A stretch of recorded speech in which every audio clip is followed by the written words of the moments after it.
solve physics problems. Every physics chapter has some concepts, and most of the physics chapters have some formulae. The formulas are connected to the concepts.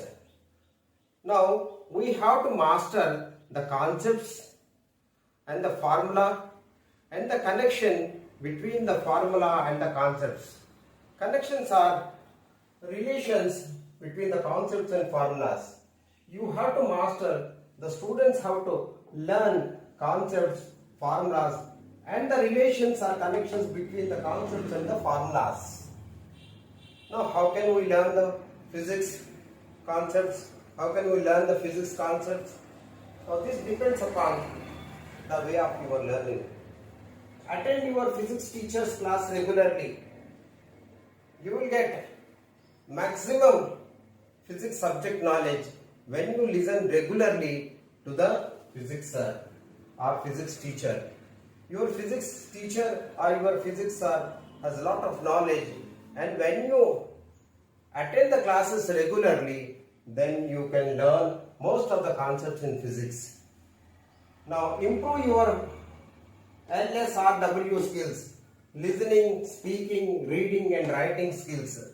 These skills are very important in learning the concepts in any subject or in any language. These are known as study skills. Now listening. When your physics sir or physics teacher is giving a lecture, you have to listen actively. You have to involve actively. Every word or every sentence given by your teacher is valuable to you. Now speaking. You have to speak with your physics sir and with your physics teacher. Whenever you have some doubts, you have to ask them, then they will clarify you. Now what is reading? Reading is one of the best habits. Now reading, you have to learn how to read. Then you have to read for learning further concepts. Now reading the textbook is one of the best possible ways of learning the concepts. You have to read the textbook on your own, and you have to read the textbook with the help of your teachers. Then you will know the subject knowledge. Reading is a very good study skill. Now writing. This is also an important skill. Now after listening to your teacher, after speaking to him, and after reading the books or reading the teacher's lectures, you also have to write the notes. So whatever notes he is writing on the blackboard or green board, you have to take down, and the writing part will improve your study skills. Now these are the skills. Now, and one more thing is, now attend the good quality physics video lectures available on YouTube, and you have to subscribe them. Now there are a lot of physics resources on the YouTube. So many good persons have made video lessons for your subject, and you have to, when you have time, you have to listen them. Now what is the use of subscribing them? When you subscribe a YouTuber channel, then whenever he makes a new topic or new video, it will automatically come to you. New notifications will reach you when you subscribe. So these are very important things to learn physics. Now coming to the solving the physics problems. Now in order to solve the physics problems, there are some steps I am advising. So you follow the steps, then it is very easy to solve the physics problems. See here, steps to solve physics problems. First step is read the given problem carefully, word by word. When a question is given, when a problem is given, it will contain few sentences. Now you have to read the question, or you have to read the problem carefully, word by word. Every word may have some meaning, so you have to read the given problem carefully, word by word. The next step is split the given problem into smaller parts. The question may be lengthy or the sentence may be lengthy, but you have to split the given problem into smaller parts. So if a big sentence is there, you make it into simple parts, then study it or read it. Now, identify directly or indirectly given terms or known things. When a problem is given, some information is given in the problem. That information is useful to you, and some information is directly given to us, and some information you have to extract, you have to get it from the given things. So this is called indirectly given terms. You have to observe we have to identify the directly and indirectly given terms in physics problems. Now, identify what are expected in the problem. Now, at the end of the question, we will know what we have to answer, what is expected from us. So, how many sub questions are there in it? So, we have to answer all the questions that are given in the problem. Now, so far we know that we have read the question and we have split the question into smaller parts, and we have identified what is given directly or indirectly, and we have identified what we have to write or what we have to solve. Now, recollect the concepts, formulas and connections related to the problem. Now here you have to recollect the concepts that are given to you during your physics teacher's lectures. Now you have to recollect the concepts, and you have to recollect the formulas and the connections between the concepts and formulas. Now use the formulas, substitute the values in the formulas and simplify it, and finally arrive at the solution. So these are the steps to solve the physics problems. These are not fixed steps. You can also follow your own steps, or you can also follow the steps given by your physics teacher, and ultimately you have to solve the physics problems easily. Let us solve a physics problem. The first step is read the problem carefully word by word. An object 4 centimeters in size is placed at 25 centimeters in front of concave mirror of focal length 15 centimeters. At what distance from the mirror would a screen be placed in order to obtain a sharp image? Find nature and size of the image. The next step is split the question into simpler parts. An object of 4 centimeters in size is placed at 15 centimeters in front of a concave mirror of focal length 15 centimeters. At what distance from the mirror would a screen be placed in order to obtain a sharp image? Find the nature and size of the image. So we have split the question into simple parts so that we can understand easily what is given and what is expected in this problem. Now, what are the questions? What are the terms given here? Given terms.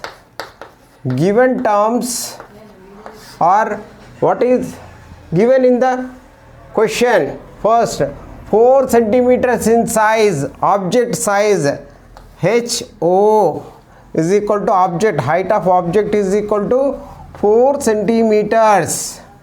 Now, is placed at 15 centimeters in front of the concave mirror. He has also given that it is concave mirror.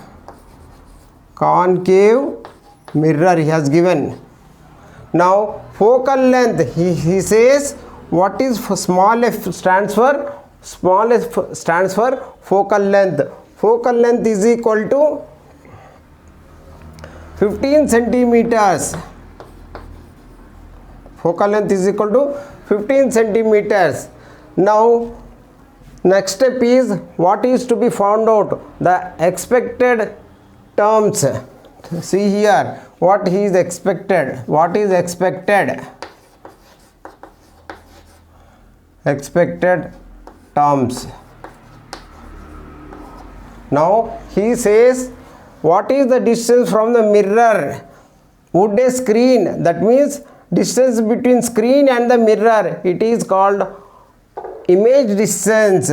So V is equal to how much? He says, it is, one more thing we forgot here is placed at 25 centimeters. So U is equal to 25 centimeters we have to take here. So in the given terms, four things he has given: height of the object, concave mirror, focal length 15 centimeters, U is equal to object distance 25 centimeters.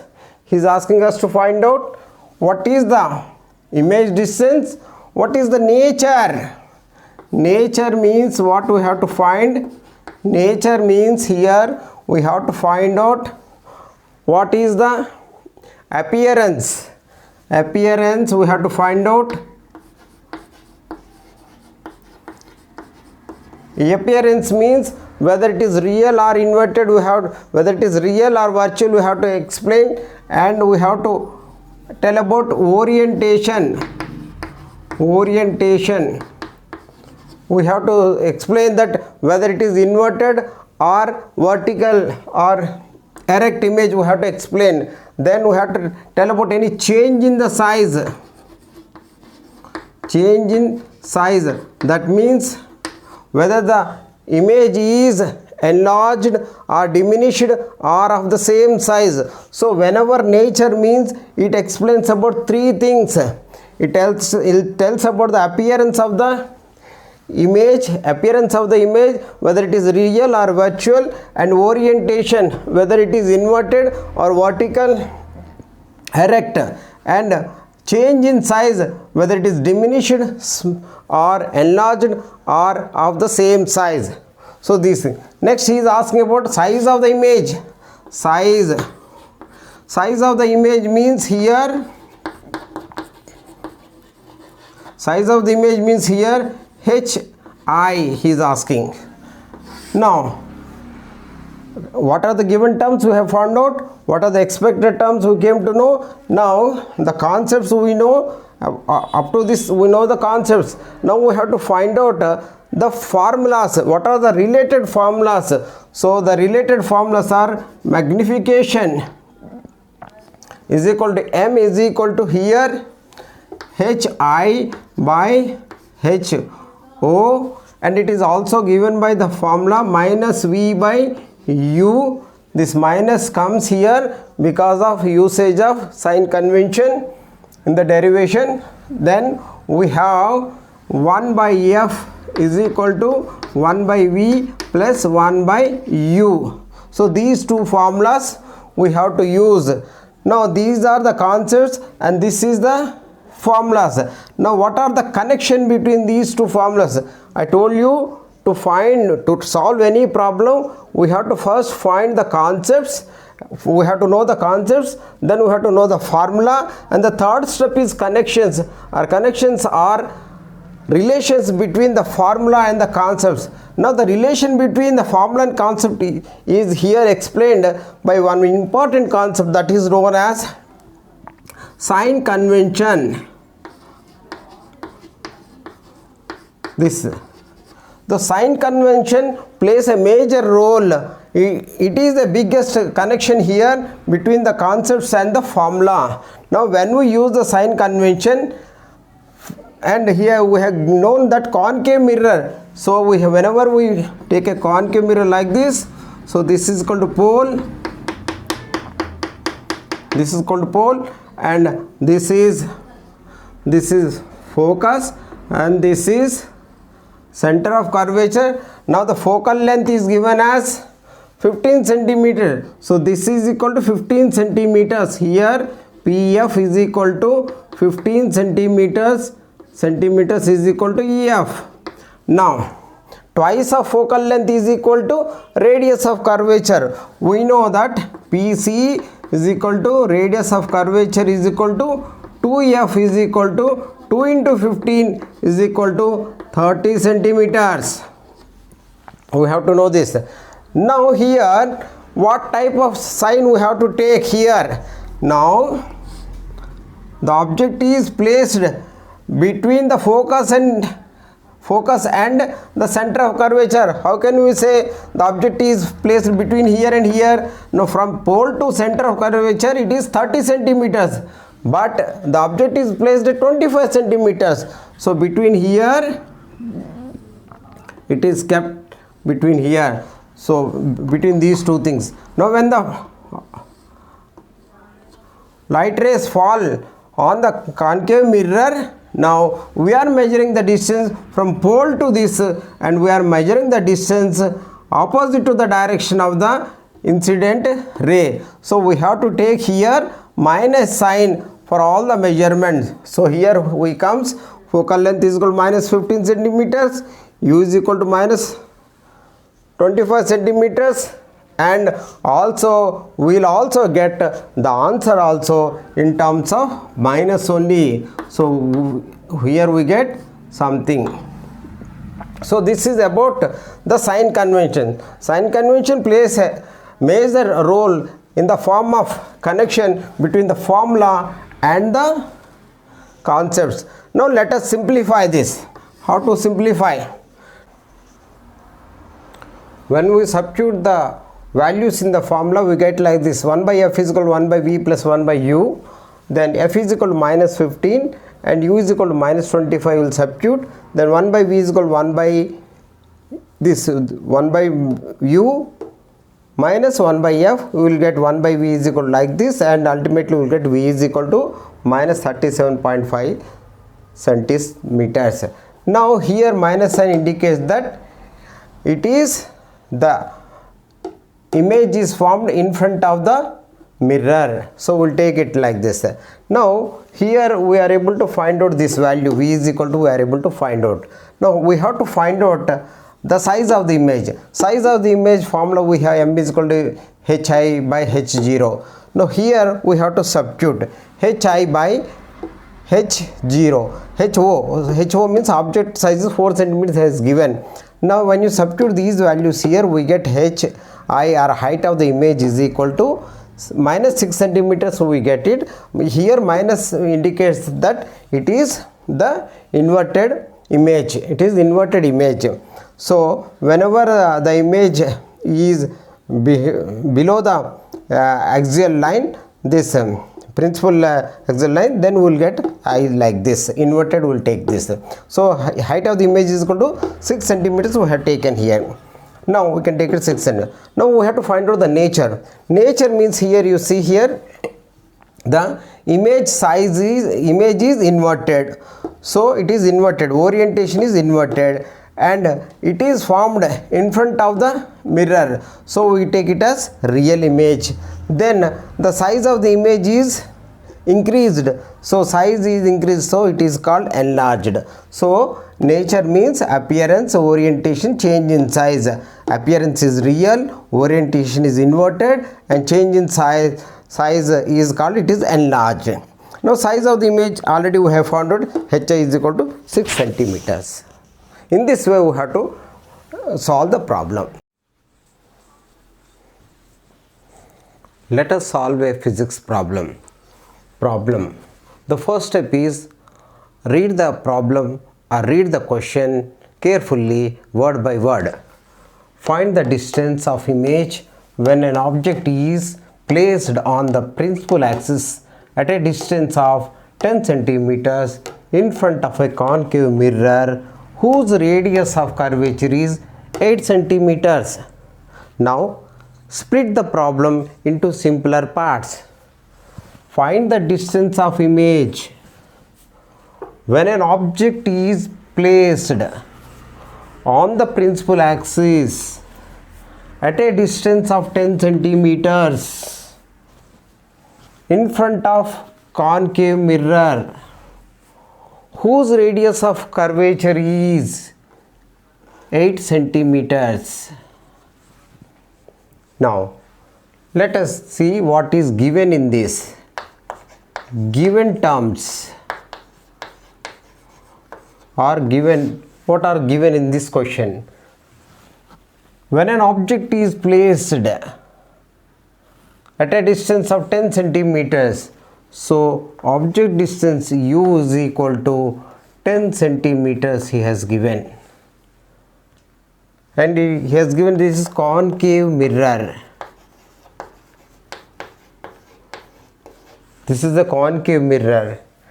In front of concave mirror, whose radius of curvature is 8 centimeters. So r is equal to 8 centimeters he has given. This is directly given, r is equal to 8 centimeters. That means indirectly he has also given focal length, r is equal to 2f. So r is equal to 2f.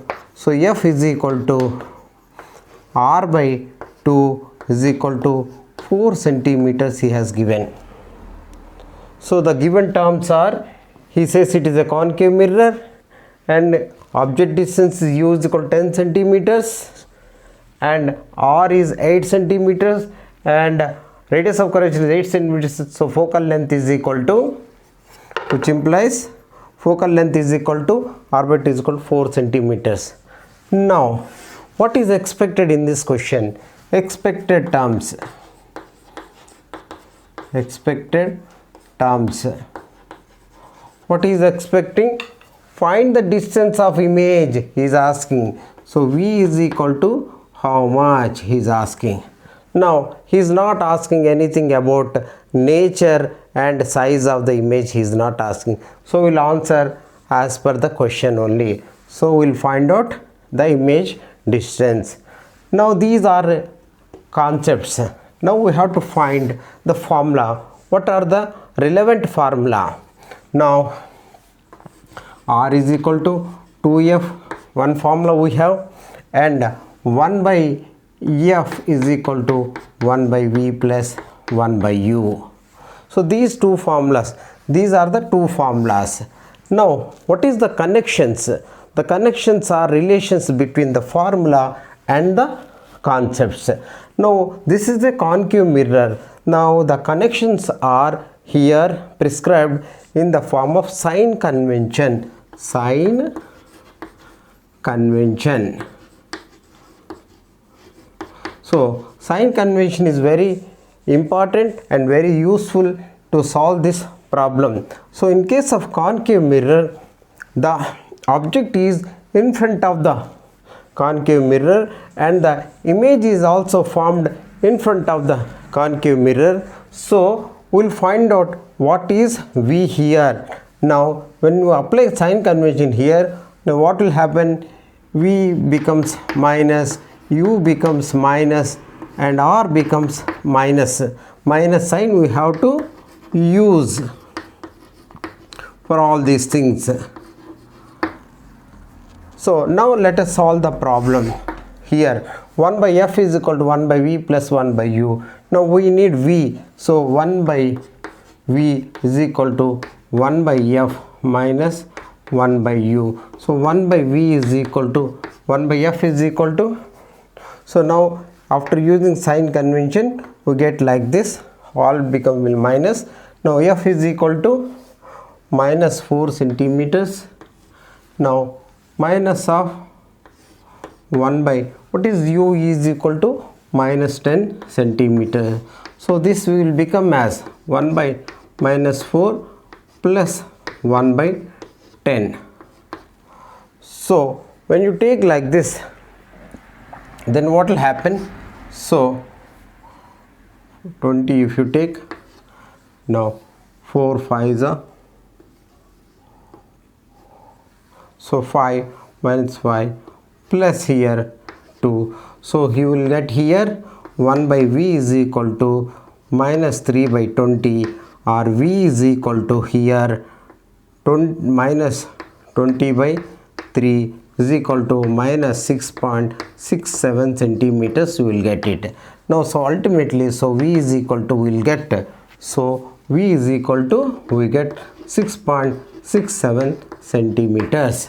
So this is the answer. That means we here will get minus sign because it is in front of the concave mirror. So this is the way we have to do the problem.